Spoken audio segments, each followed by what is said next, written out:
Hey there, my friends. What is good? Derek here from bomsocks with more BOM-BITES, where we feast upon the words of Christ one bite at a time. So here we are. We're in 4th Nephi, and my goal today is to give you kind of a part 1 today with a little bit of an overview of 4th Nephi, and then next time getting into some of the dissecting of 4th Nephi and what makes it such a crazy book. So first of all, just to put some perspective on this, I want you to see if, now keep in mind, if you're in the United States is about 250 years old.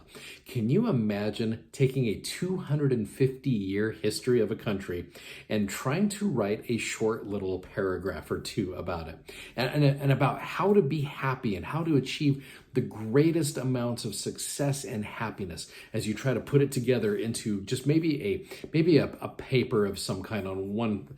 Imagine how difficult that would be. Now, the reason I bring that up to you, the Herculean task of Mormon here, he is doing the same thing with the Nephite history, starting from 36 AD, and he goes all the way to 321 AD. If you're doing math at home, that's 285 years. So imagine doing the same thing. Imagine taking this and writing out a treatise of some kind, just this beautiful explanation of a 285-year history of a nation and how to gain happiness and how to gain the most from this.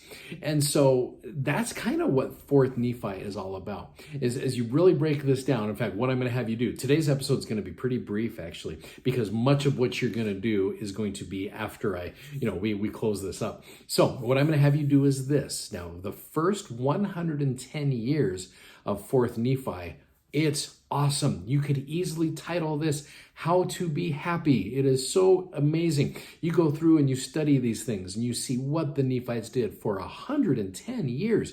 Over a century they did this, and it worked out so well for them. So then you can go to the second part, which covers 29 verses. This is verse 20 going all the way to verse 49. That covers 175 years. You could easily title this How to Be Miserable. And so what I'm going to have you do is this. I'm going to let you just go ahead and just study this out, okay? You're going to study how to be happy, and you're going to study how to be miserable, and really see if you can kind of figure out what Mormon is trying to say here with regards on how to do both. Because Mormon, as he puts this together, he is brilliant in the way that he does it. He shows this kind of, it was the best of times, and it was the worst of times, a 285-year history of the Nephites and the Lamanites. And so anyway, go through and read these. You can read them as a family. You can read it as an individual, but go through just the story and really study it out. And this is all I want you to do today, is just go through and read it out and start kind of seeing what it is that they did right and what they did wrong. And then for tomorrow's episode, I want to focus on 1 or 2 on each of those and really see what it is that we can learn from this, because I think there's some great things we can learn from 4th Nephi. So anyway, quick little episode there for you. You guys have an amazing day, and we'll see you tomorrow as we finish up 4th Nephi. Godspeed. Take care. Bye-bye.